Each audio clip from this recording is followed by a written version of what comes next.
Again, my name is Sarah Racer. I'm the Vice President of the Full Spectrum, and I am a cannabis coach for primarily chronically and terminally ill cannabis patients. And I reside here in beautiful Washington State and love being on this panel. I am so honored to be here with these legends of cannabis. So we have some amazing people here. I'd like to get right into introducing them and letting them introduce themselves a little bit more. So the first person I'd like to introduce is Chandra Batra. She is here with us from the advisory board of MassCan and also the founding member of MPAA, which is the Massachusetts Patient Advocacy Alliance.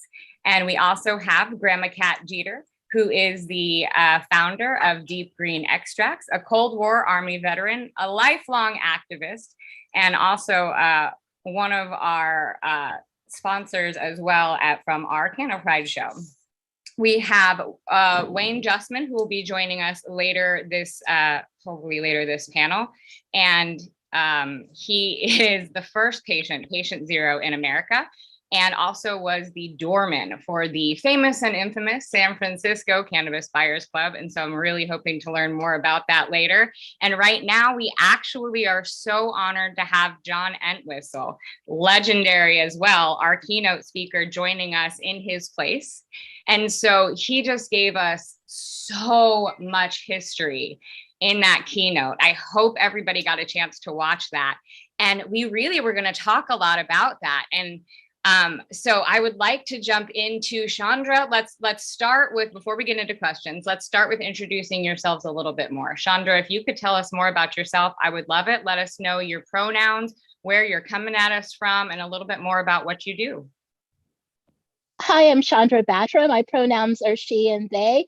I've been a cannabis patient, well, unofficially since I was about 15 because I got fibro, but it wasn't diagnosed until I was 18. So I spent most of my teenage years being in severe pain and being a junkie on the streets of New York. I was a huge part of what became ACT UP and Queer Nation in New York City before I came to Boston. And I actually was part of the founding of MassCan as well as Mass Patients. And MassCan is going up to past our 30th year of anniversary, and I'm now on the board of MassCan. I'm not just an advisor, I'm actually on the board, and I'm actually still work. And even though we had our patient movement in the state co-opted by the dispensaries, I'm still working on trying to get patients a voice in the state. We've had a lot of really bad things happen. We don't have compassion in our state. We don't have really any equitable dispensaries, and our economic equity that was supposed to bring people out of poverty has become a game for the rich as well. So I hope to talk more about the issues of class on this panel and what does it mean to be poor and to be a patient and to have nothing and to see everything that you built actually stolen by the rich. Thank you so much. Let's move on to Grandma Cat. Can you tell us a little bit more about yourself, your pronouns, where you're coming at us from, and what you're all about? I'm Grandma Cat Jeter. I use she and her. I'm just so enthralled with Chandra, as I always am when I run into her, which sadly is way too little in a virtual world and even so in a normal world. I have a long list of topics. One of the things I like to say is the activist you are depends on the day you ask me. I was a different activist when I was raising my son. I am now a retired woman, and I've decided that instead of an activist, I'm an actualist. I am through asking for permission, which is what an activist accepts, is that there's someone to give you permission for your freedom. Forget that. I'm through asking anyone for permission to help people live healthier, more well lives around cannabis, and ready to face up to any action that might be engaged with. In particular, I serve veterans because they have already paid, and children because they are innocents without cost for serious and debilitating or terminal diseases. But I will always find a way to help anyone to serve themselves with cannabis. And I don't really care what state I'm in, what state you're in. This is a moral question. I can definitely get behind all of that. Thank you so much. And then, John, I know we have learned, a lot about you and your history, and I'm sure plenty of us have read a little bit maybe about you in the past and present and hope to in the future.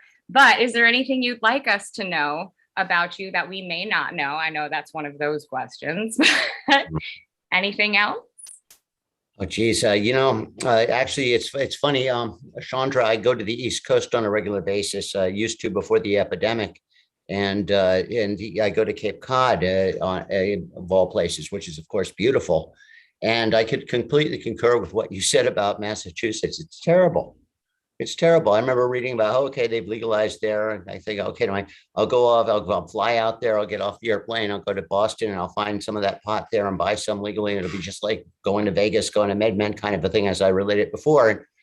And no, it's just a disaster. You can't find it, you can't see it. I talk to people there, they tell me it's really just still in the words, it's still, stay underground, don't get caught. What a disgrace. What a disgrace, and but anyway, that's a little bit there. What you don't know about me, I don't know. I've lived my life with Dennis Perone. I've always been, he used to call me the man behind the man. And when you live next to somebody that's just such an awesome person, you're not going to be the center of attention. It's really always been about Dennis, and but we've worked together for a very long time to do a lot of great things. And I miss him terribly. It's very sad. The world took him away from us way too early. He was a great man. And for those who didn't have the privilege of knowing him, that's just unfortunate. It's sad. He would have been so happy to have been here and see where this is going. That's basically where you're at. And so, so with me, I'm a sort of more of an introvert, a little quieter type, but I also always take the first person point of view. I'm that guy that got thrown out of his house when he was a little kid because he smoked pot. There's a lot of talk about that in the gay community. We hear about, re-education and stuff. We forget that that's also a reality in the pothead community. Absolutely. And yeah, and so I'm not the only pothead that's been thrown out of his house, because we ain't got no marijuana smokers in our family, you see, and on and on and on, disinherited, disenfranchised, and Absolutely. yeah, so that's so to some of us, this is a life and death existential struggle. It's a really important thing. It's not just about it's not just something we do on the side. It's something that's affected us personally in such a profound way that we can never hang it up. And we don't want to see this happen to others. So that's where I'm coming from. And as Chandra was saying, once again, it's been a challenge to us in our movement, because this money thing, when they put a dollar sign on your head and they brand you as a way to make money, they're not helping you. That whole green rush thing came out in 2000. And from day one, it's been a problem for us. From day one, it's been a problem. Telling millions of people you're going to get rich, by partnering up with the police and a prohibition regime, but we'll let you sell it, no one else. That's not the way to happiness. That's not going to work. Let me give you a real quick one, and then I'm going to shut up for a second. But if you look at tobacco, which is really one of my favorite distribution models, when you get right down to it, you're selling a product for $20 an ounce. And I've been on tobacco farms, okay, and I can tell you they're wonderful people. And then when they pick the tobacco and do all that work, they get $3 a pound for it, and that's because it's subsidized in the United States, so we even have it here. You see, so between that $3 and the $320 that pound commands when they sell it at the higher rate, there is a lot of money. And your typical tobacco smoker will smoke 11 pounds a year, as opposed to your typical cannabis smoker who's going to smoke 3 pounds a year. So we have to be thinking really big. We got to look at other industries, and we have to demand the same rights and privileges, because at the end of the day, it's about everybody getting their hands on cannabis if they want it. Because once that happens, so many good things happen. Absolutely. Thank you so much. And we definitely know that you were behind the scenes in the past, and today we are going to bring you back into the spotlight because you are in a group of people that understands what that behind the scenes work takes, how much backbreaking work that is, and that nothing can be done without people like you and everyone here on this panel. So thank you very much for all you do. And you brought us right into exactly what I want to talk about next. So really, I want to know what is going wrong in the industry. So Chandra, I know in Massachusetts, you guys are fighting for patient rights really hard. And I know that there's a 1-to-1 patient caregiver ratio issue that is kind of happening there, a little bit of a debate happening there. Could you tell us a little bit more about that? Is that a struggle that you guys have come across? Sure, I'll be glad to tell you more to update you on what happened last year during the pandemic. We actually got the Cannabis Control Commission, which is still very much controlled by the dispensaries, to actually give caregivers at least an option to serve more than just one patient. They didn't get any extra growth space, they didn't get any extra resources, and it's still really hard for anyone who wants to be a caregiver in the state to even get registered. That's why it's more than shameful that our dispensaries do not offer compassion, because if you're not going to offer caregivers a way to grow for people, you're not going to offer compassion to patients, then what are you going to do? You're going to force the sickest of the sick into the black market. You're going to force people to go back. You're going to force someone in a wheelchair to go behind in an alleyway with a guy whose main drug dealing job, he's not making money off of cannabis. He wants to make his money in this state right now off of heroin. So you're exposing the sickest of the sick to the most demented of the demented. And we have huge issues around weed in the state because of that. And the level of corruption, even in our underground, is beyond heartbreaking.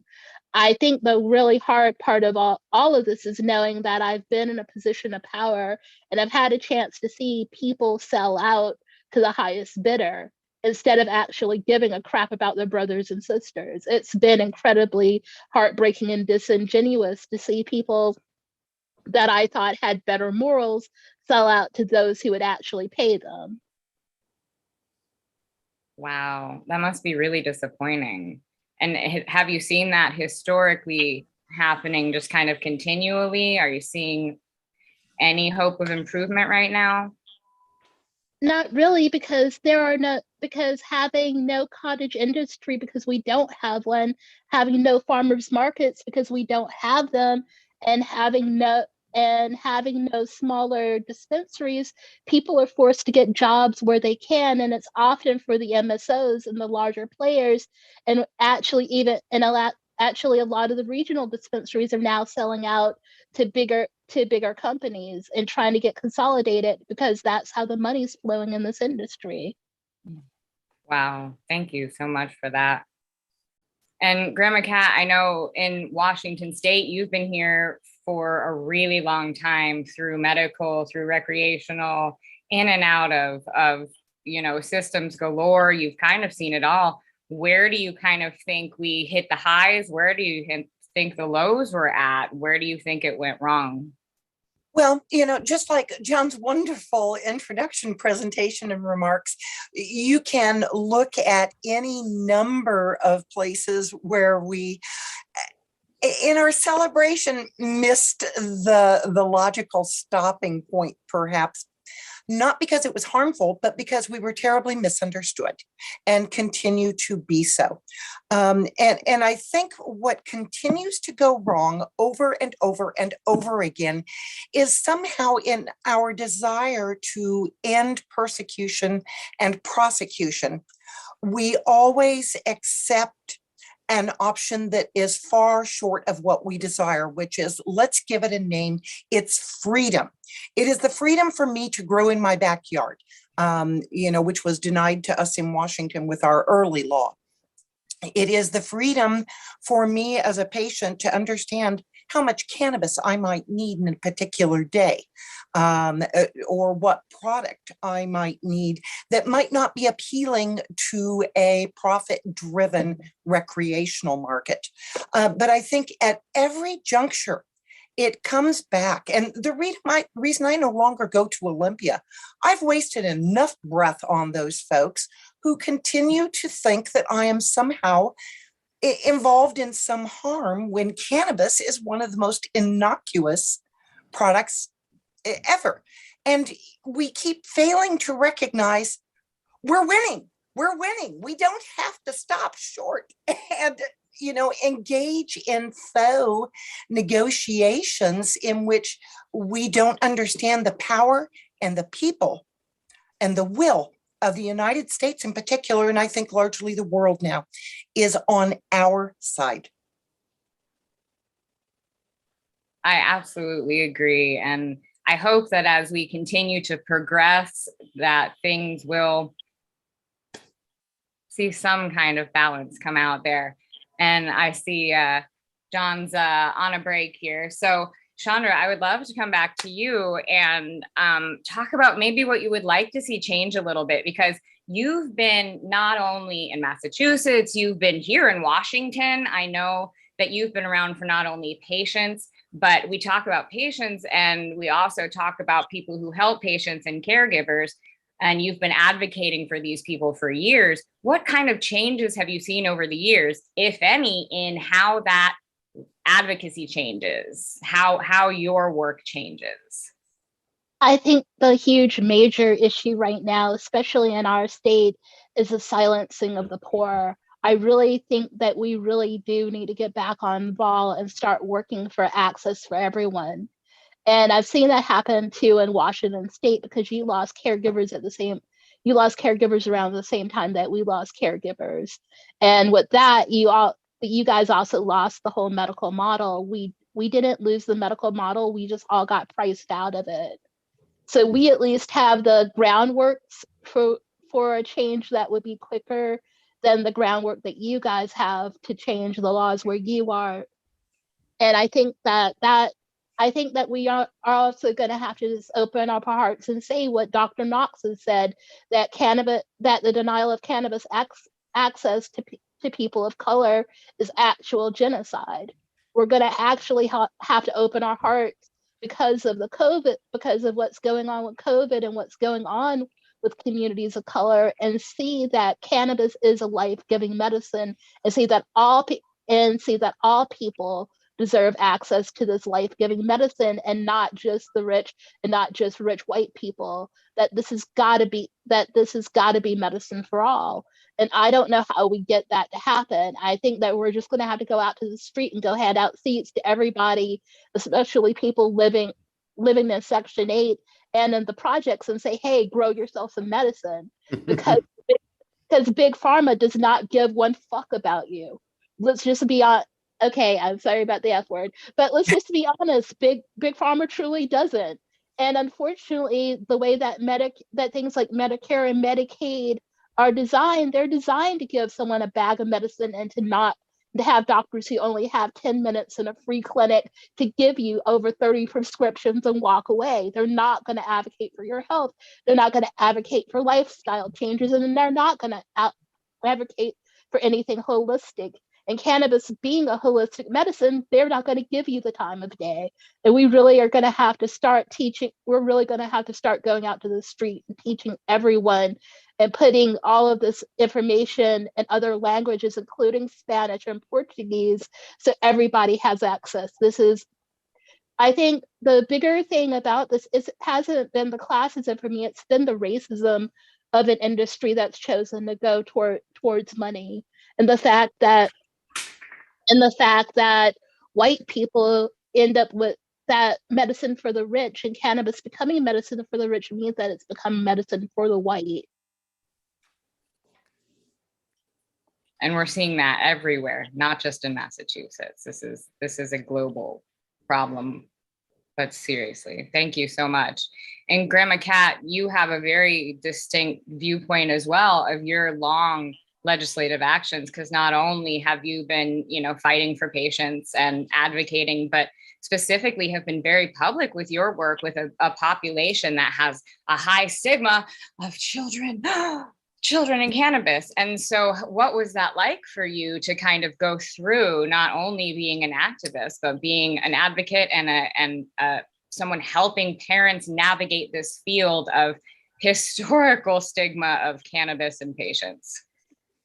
Well, first off, Chandra, let me say, I was betting I would be the first one to drop the F word. I was too. You know, and it fits right into your question here. You know, fuck your ignorance. I'm sorry. I'm sorry if you don't get it. Sooner or later, I find that most people who are really dug in do get it as they become increasingly desperate and realize that the person who is on the gurney next to them getting their chemo, or that someone they know actually survived their lung cancer. And I'm not one who will ascribe anything entirely to cannabis, but I know that everybody I know, including lots of friendly doctors who wear medical handcuffs, will slyly tell their patients, you know, you need to get across the state line and go get yourself some cannabis, or you need to call this woman named Grandma Cat. I'm privileged that a children's hospital here calls me if people don't know where to go find cannabis and don't have cannabis for children who need it. You know what?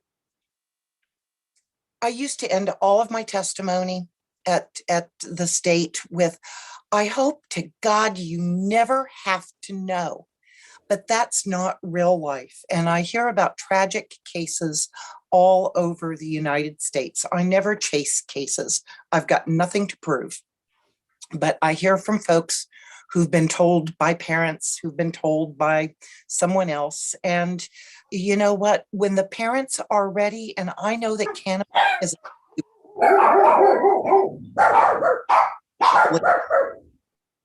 and this is something I wanted to make about activism too, and to Chandra's concerns regarding access, economic access, and that is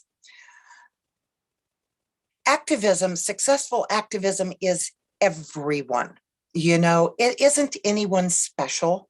I'm willing to bet that Dennis was an ordinary guy before Proposition 213. I know for a fact I was a pretty ordinary person before I got involved in this. You know, I find that ordinary people, when they see injustice, are called to extraordinary measures. And I think that is the hallmark of anyone who is actively involved in any fight for freedom. Thank you so much. So still waiting. Oh, John's back. So John, I'm not sure if you heard some of that, but how is that going in San Francisco? I know with, you know, Proposition P passed and then wasn't enacted and then kind of was, and you've got recreational laws now, but everything has, you know, kind of shifted. How are you feeling with the landscape there as far as patients are going? Do you feel like patients are taken care of? And do you feel like things are going well? No, California is a disaster. What the silver lining is that we do have and have always had a black market, a traditional marketplace here that will never give it up until they're, you know, find something better to do. And as long as they're needed, they're going to provide. And they're doing a great job of that. They've got the black market, the traditional marketplace price now is $200, $300 a pound. That's, yeah, amazing for underground, completely illegal, to be able to produce that kind of a high quality product at a price that's actually coming in within the range of the retail of cigarettes. Remember, I was describing the economics before. So that's a phenomenal thing. And that's with them trying as hard as they can to stop us. So we've got some good people on our side who are still working hard with their eye on the prize, providing the medicine for the patients, period. As we used to say, when freedom is outlawed, only outlaws will be free. We have a very dysfunctional state. Our state is run by Gavin Newsom, a liquor merchant. And he's pretty blatant about this. He's using the epidemic as an excuse to relax the liquor laws. And as it fades, he's starting to pitch us with, well, why don't we just continue these relaxations? It's worked so well, you know, why don't we just continue? And this is a guy that had you know, and so folks in California are particularly tainted from our worldview. You get it? Because this is what we're surrounded by. And so we see a system of control, regulation, taxation that has turned into complete oppression. It's just a bad story. And now here's the one I want to pass on to all of us, because we got Chandra coming in from Massachusetts. You can spread the word where you are. This is a national and a West Coast group. We've got you folks up there in Seattle and other places. And my pitch is real simple. Let's all join hands and take these lessons that have been learned and don't let them do this to us at the federal level. So we don't want to, you see, there's a lot of talk in California about micro changes we can make, new initiatives, blah, blah, blah. They talk your ear off. But while they're talking your ear off about California, that's like looking in the wrong direction, right? We lost California already and we'll survive okay, just fine. Don't worry about us. We'll make it. But right now, the federal government, we do not want the MORE Act. We do not want a 25% tax, and we do not want the Treasury police chasing us around for the next 25 years. And we don't want to hear from these people, that's using the term very lightly, by the way, who are going to give us lines like, oh, just do it. We can correct all that later. No, you can't. You do not set up an enormous oppressive bureaucracy squeezing you for money day and night with some rap about giving it to somebody else somewhere else. Which, by the way, this whole racist revisionist rap, and I'm going to go out here, I lived through this. Okay, I was going to the NAACP back in the 1980s, asking them to endorse legalized cannabis initiatives because lots of Black guys were going to jail. And they weren't going for it, by the way. They weren't going to have it, okay? They were in favor of it because they were against the drug war. They were, you know, they wanted the other problems cleaned up. They wanted the heroin epidemic stopped. They wanted the crack cocaine epidemic stopped. They wanted police resources used in the correct manner. You get it? So there was a very difficult timing at that time, but I remember this. And to look at that now and to say, you know, that to mix up the drug war with the race war, I think that's a big problem because the race war is bigger and it's deeper and it's much more pervasive and it's gone on for a longer period of time. And the drug war is a subset of that. It's certainly reflected the race war 100%, but it's also brought it's put a lot of white people in jail, and it's given a lot of white people the opportunity to see with their own eyes firsthand from inside jail what's going on in there. You see, if it wasn't for the fact that they were arresting people, millions of people for cannabis, I would never have been inside a jail cell. Multiple times, I might add, lots of jails in several states. And I wouldn't have seen the fact that basically most people in that jail were Black or of color. And very few people were in there who were white. And the system as a whole had that. And what I saw, I can never unremember. Okay, if you've walked through the 7th floor of 850 Bryant Street here in San Francisco, and you've had to see just cell after cell after cell filled with Black men, you can't unremember that. For as long as you live, you will never unremember what you have seen.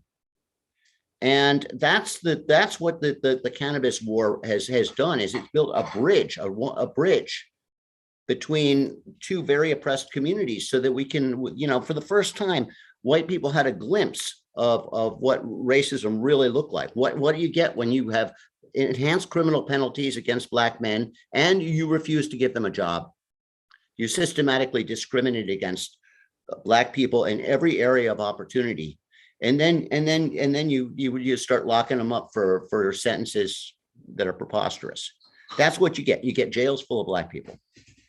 And I've seen that with my own eyes, and I can never unsee that. So this is race and drugs. It's a very complex issue here, and we have to deal with it in the right way. We have to be nuanced. We have to understand where it's coming from. And there's a lot to learn from this experience. I'm waiting for an apology. By the way, just on that issue, I'm still waiting for the federal government to apologize for importing all that heroin and selling it directly into the Black community for all those years following World War II. This goes way back. I think that's the first step. Let's get an apology for that, because we did it. We did it. We straight up did that. Let's And get that's an started a lot apology of for what problems. Vietnam, Okay. an apology for Vietnam and what Vietnam actually was, which was heroin importers international. Let's get an apology for what Rick Ross really was the CIA trying to kill Black people with crack cocaine. And the penalties for crack were never the same as the penalties for straight cocaine, even though it was the same drug. Right. So this has just continued on and continued on as we've known and as we feared. I would, please continue. So I know I'm going to let you continue, but I just was going to say, so the takeaway is, let's not have a federal tax. Let's slow down at the federal level and go for the big picture. Let's just relax on this thing, get the penalties out of the way, let the pot flow for a while, not be obsessed on taxation with this big rap about reparations. It sounds sweet, it's beautiful sounding, but it would be easier just to let the industry move forward, let the product flow, apologize for the past. But charging me today because you arrested me 20 years ago, I don't appreciate it. Thank you, but no thank you. The past, we made some serious, terrible, bad mistakes. Let's admit to those. Let's clean it up and go forward with our heads held high and do the right thing into the future. That would be my 2 cents. Thank you so much for that. So I'd like to thank you guys so much. Those were our kind of main questions. We do have a Q&A portion that we have. If anyone would like to ask our panelists questions, please go ahead and put them in the comments now. While we're waiting and giving people an opportunity to put some questions in the comments, I would love to just start with asking each of you really quickly, and I'll start with Grandma Cat, and then I'll go to Chandra, and then I'll go to John. If you could just let me know kind of what was your biggest challenge as an openly out person, or coming out, or working with the queer community as an activist, as a cannabis activist, and trying to be heard, felt, seen, and accepted. So Grandma Cat, I'll start with you.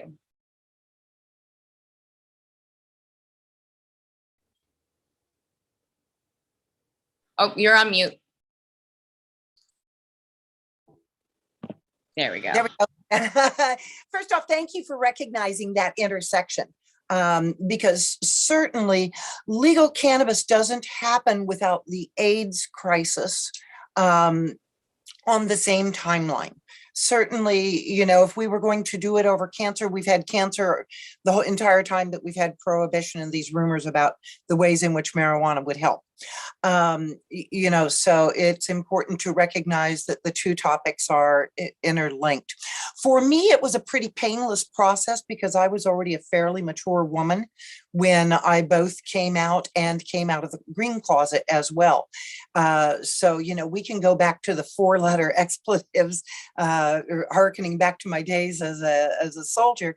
I didn't care, I thought it was important to represent both in a strategically advantageous manner.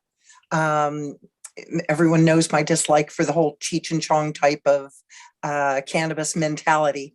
In doing so, I was every bit as loud and proud about cannabis as I was about gender and LGBTQ rights. Thank you so much. Chandra, how about you? I think my road was a lot messier, seeing that I'm a person of color as well as female and being disabled, and having to deal with all of this as a teenager. Because remember, when the AIDS crisis started, the very first person I got to see die was my magical teacher, who is basically the house I was living in after my mom died. I was only 14. So I had to become I became an activist as well as an out person by the time I was 14 years old. But being autistic, it was a lot different and a lot bumpier a road, because I didn't have the privilege of having money or being a white person. You guys, you still have the privilege of your skin. I didn't have that. So I've been in really so I've had to deal with some really precarious and not safe situations as an activist and also as a queer activist and coming and being out. It hasn't been an easy road, and to get listened to by white people has always been a struggle.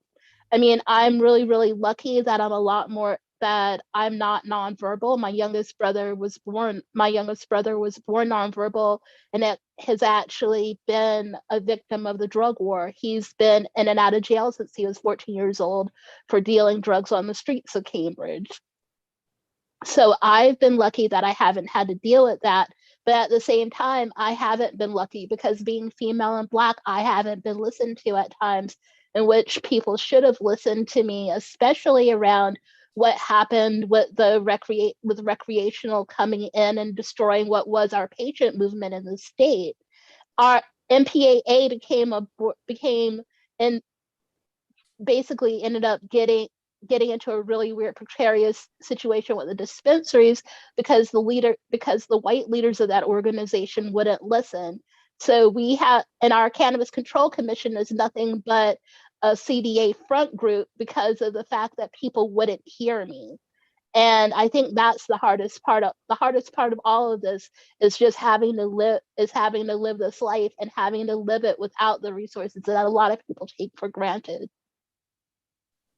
I can't imagine what an intense journey you have been on. And thank you so much for everything that you have done, including everything that you have done here in the state of Washington for us too. Thank you.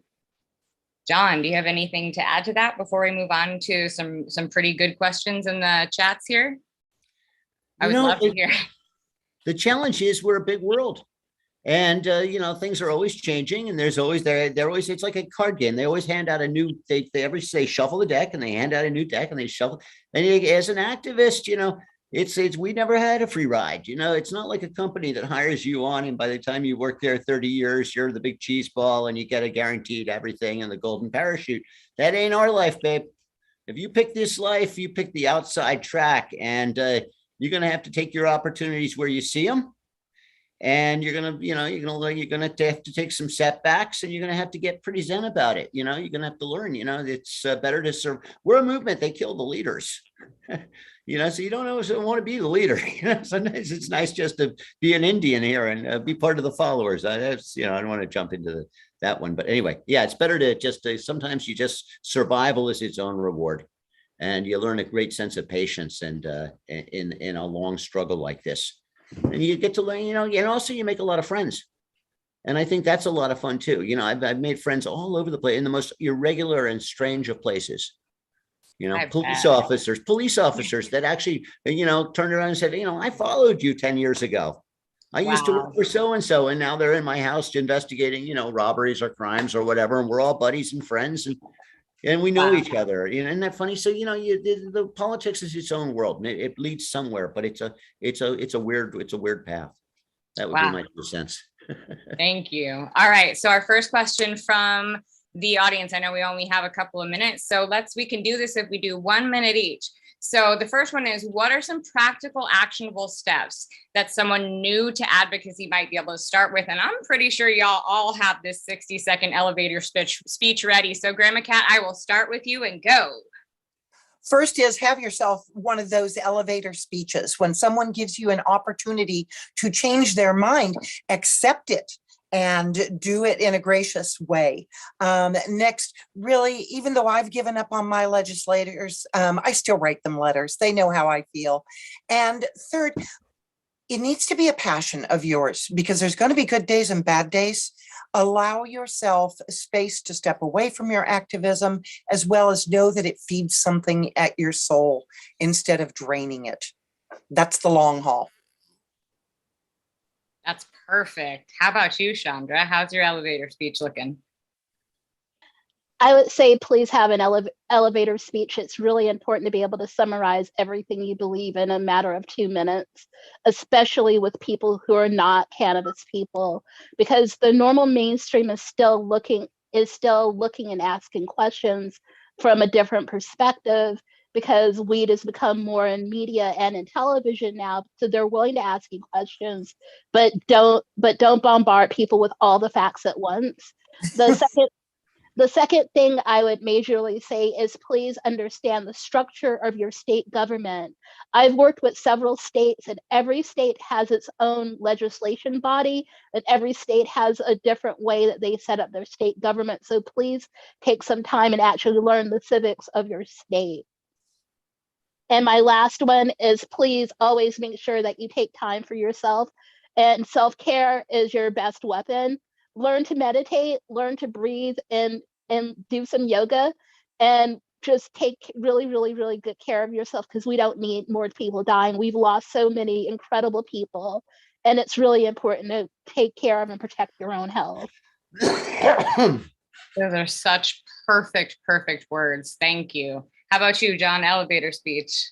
Oh, I'm going to go for the whole drug thing is a scam. It's all a scam on a huge level. Every part of it is a scam. And we got to relook at this, man. People, it's a tell. You got a government that's putting a gun to your head and telling you what you can do and what you can't do. You got these companies that are making all this money. You got all these morons that are making all this money to get you off drugs. You got all these thugs making all this money putting you on drugs. I mean, the whole darn thing is upside down and backwards. And we need some more honest reporting on this. We need to open our eyes to this. You can fool all the people some of the time, but you can't fool everybody all the time. And we got to see past this, because it's getting to be like basically and you know what it really is in the big picture, the whole thing, the whole scam, it's a company town type scam. It's like the old company mining towns where they take your wages back at the end of the day. So you have to go back into the hole tomorrow. That's what you're looking at here. And it's a tax on the working man. It's a tax on the working poor. It's a tax on every worker in this country. And the whole thing is just ass backwards, upside down and wrong. So we got to get over this and wake up and start acting like sane, rational, normal people. Get a clue. And I think the American people are with us on this. The politicians, they're still dragging, and it's worldwide. It's the whole world. We're all on the same page now. I hear you. There you go. So that's my elevator speech. And by the way, everybody, eyes on Thailand. Those Thai people are catching my eye. It looks like, out of nowhere, I just caught this article about how they're just ramming through some really great stuff to make cannabis like not scary in Thailand anymore. And if they're successful, you'll be able to pack, a little bit of pot in your bag, and hopefully nobody will notice. And there won't be any questions. It's not going to be like a police state. And that would be really open the gates to a flood of cannabis tourism in Thailand. Okay, the next Full Spectrum conference may be in Thailand. All right, another question we've got. This can be a quick one. So it's an easy one. This is a very patient-oriented, medical-oriented panel. The question is reschedule or deschedule. Grandma Cat, I'll start with you again if you're ready, since this is easy. You're muted. Deschedule. Thank you so much. How about you, Chandra? What do you think? Definitely deschedule. We really don't need Bayer or AstraZeneca trying to make money off of something that we fought so hard for. Thank you so much. And then John? I'll go with deschedule too. Although I could handle a Schedule 5. I'm not I've always been a big fan of the aspirin industry in my own way. I like the idea of being, I don't understand how they make money on that one. The stuff costs nothing. It's a miracle drug. And they make enough money that several people can sell it, and they can even advertise. I'll never figure that one out. And they sell it for like less, $5 a bottle or something. I mean, how they do that. Wow. But in any case, we got to get towards it's got to be priced and available like aspirin. So, although sold by other people, perhaps not aspirin people. Thank you so much. So there's just one more question in the panel we're going to miss, and or in the chat we're going to miss. I'm so sorry about that. Hopefully you can catch each other in the chat later. And so please go ahead and join the smoke sesh if you're part of the VIP passes, and that's in the Brownie Mary Lounge. The next panel is going to be starting at 12:45, and it's LGBTQ entrepreneurship, and it's in the Dennis Perron stage. So I will see you there. And thank you again, Chandra Batra, Grandma Cat, and John Entwistle standing in for Wayne Justman. We appreciate you so much, all three of you, and everything that you have done for us, for the cause, for the future generation.